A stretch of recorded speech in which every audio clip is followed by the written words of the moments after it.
Om Swastiastu. Perkenalkan, saya Imadi Mudiartana. Saya adalah mahasiswa program Pasca Sarjana Universitas Pendidikan Ganesha. Saat ini saya berdiri di sini ingin membawakan makalah yang berjudul Kebijakan Pendidikan, Strategi dan Pengaruhnya di Era Global. Apa itu kebijakan pendidikan? Kebijakan pendidikan adalah kumpulan hukum atau aturan yang mengatur pelaksanaan sistem pendidikan, yang di dalamnya tentu terdapat tujuan pendidikan, bagaimana mencapai tujuan tersebut, dan bermuara pada tujuan pendidikan itu sendiri, yaitu mencerdaskan kehidupan bangsa.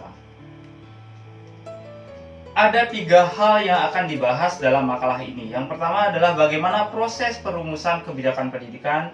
Kemudian yang kedua, bagaimana strategi kebijakan pendidikan nasional di era global. Dan yang ketiga, bagaimana pengaruh kebijakan yang sudah ditetapkan tersebut terhadap perkembangan pendidikan di era global.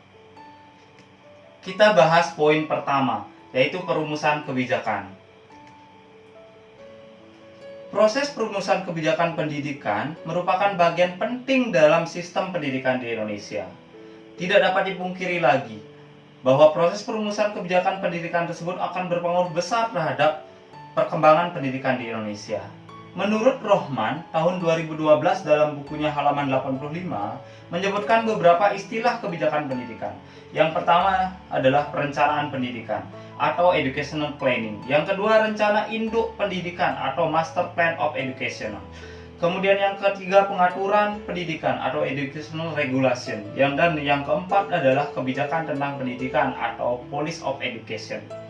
Seperti yang kita ketahui bersama, Indonesia saat ini menghadapi berbagai masalah di dunia pendidikan. Berbagai masalah tersebut otomatis akan berpengaruh besar terhadap perkembangan pendidikan di masa mendatang. Menurut Sidarto dalam bukunya tahun 1995 di halaman 202, menyebutkan terdapat 5 permasalahan dan persoalan yang dihadapi bangsa Indonesia di dunia pendidikan. Masalah pertama adalah masalah pemerataan pendidikan. Yang kedua adalah masalah daya tampung pendidikan. Yang ketiga, masalah relevansi pendidikan. Yang keempat, masalah kualitas pendidikan. Dan yang terakhir adalah masalah efisiensi dan efektivitas pendidikan. Nah, bagaimana cara memecahkan masalah-masalah yang disebutkan tadi? Tentunya pemerintah sebagai pemegang kebijakan tertinggi harus mengambil langkah. Apa langkah yang harus dilakukan? Yaitu merumuskan kebijakan-kebijakan pendidikan yang tentunya berpengaruh positif terhadap perkembangan pendidikan. Bagaimana perumusan kebijakan pendidikan tersebut? Tentu melalui tahapan-tahapan. Yang pertama adalah perumusan. Yang kedua, legitimasi. Yang ketiga, implementasi kebijakan yang telah dibuat. Kemudian yang keempat, komunikasi dan sosialisasi. Dan yang kelima, partisipasi masyarakat.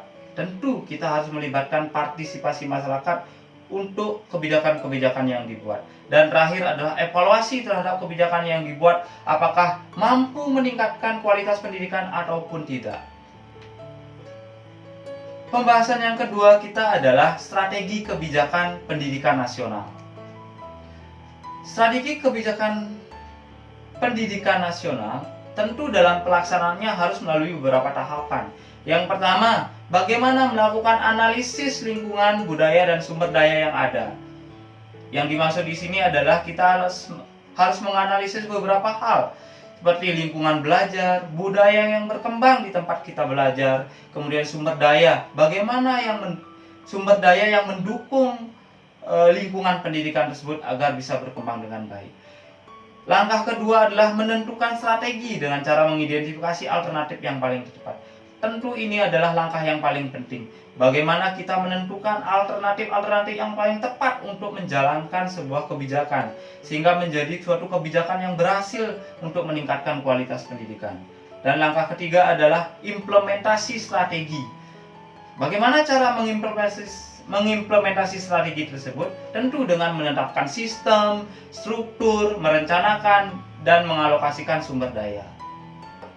Secara umum, bangsa Indonesia sudah menetapkan strategi untuk pendidikan nasional. Bagaimana strategi tersebut? Kita bisa lihat di tayangan berikut.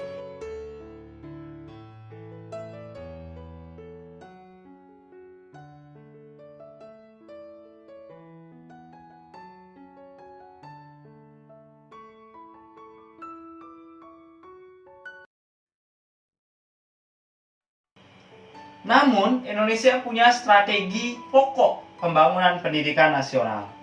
Dari Sabang sampai Merauke, tentu harus punya satu kesatuan strategi yang bisa dikembangkan untuk pemerataan pendidikan.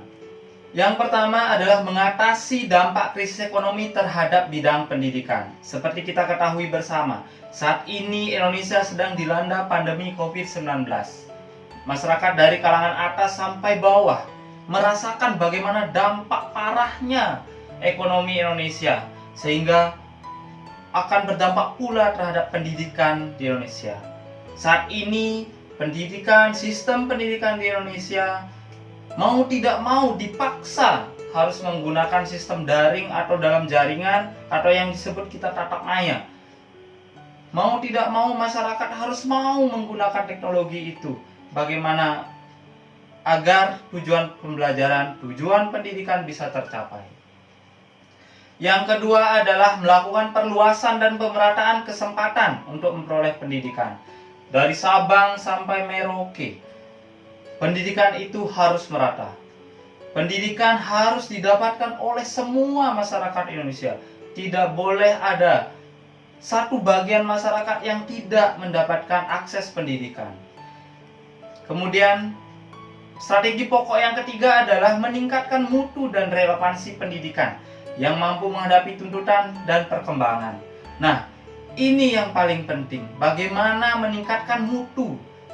Berarti kembali kepada sumber daya manusia, baik guru, siswa, masyarakat, pemerintah sebagai pemegang kebijakan harus bahu-membahu bagaimana meningkatkan mutu pendidikan kita. Strategi pokok yang keempat adalah mengembangkan sistem dan manajemen pendidikan yang mendukung pelaksanaan otonomi daerah dan manajemen berbasis sekolah. Mengembangkan sistem dan manajemen pendidikan merupakan bagian penting dalam sistem pendidikan kita. Bagaimana tidak? Manajemen berbasis sekolah artinya sekolah bisa mengatur sekolahnya sendiri, bisa mengatur satuan pendidikan tersebut untuk maju, mengembangkan mutu, meningkatkan mutu demi tercapainya tujuan pendidikan. Strategi pokok yang kelima adalah memberdayakan kelembagaan pendidikan yang produktif dan kondusif. Nah, di sini peran dari pengelola pendidikan. Bagaimana memberdayakan, bagaimana mengembangkan satuan pendidikan, lembaga pendidikan menjadi tempat yang nyaman agar pendidikan bisa produktif dan kondusif, sehingga tercipta apa yang menjadi cita-cita, yaitu tujuan pendidikan mencerdaskan kehidupan bangsa. Poin ketiga pembahasan kita adalah pengaruh kebijakan yang telah dibuat. Setelah tadi kita membahas perumusan kebijakan di poin pertama, strategi kebijakan di poin kedua, dan di poin ketiga kita akan membahas bagaimana pengaruh kebijakan tersebut terhadap peningkatan kualitas mutu pendidikan kita. Apa pengaruh kebijakan pendidikan tersebut?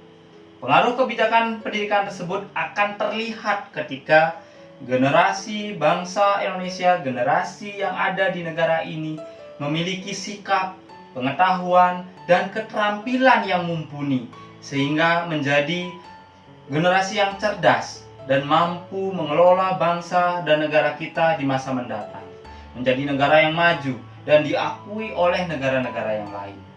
Tentu kita tidak boleh melupakan teknologi yang ada di dalamnya. Negara, masyarakat yang melupakan teknologi, dia akan tergilas oleh teknologi itu sendiri. Jadi kesimpulannya adalah pengaruh kebijakan pendidikan itu tentu akan mencerdaskan kehidupan bangsa, meningkatkan kualitas pendidikan, dan berpengaruh besar terhadap kecerdasan bangsa di Indonesia di masa mendatang. Demikian pemaparan makalah kebijakan pendidikan, strategi, dan pengaruhnya di era global.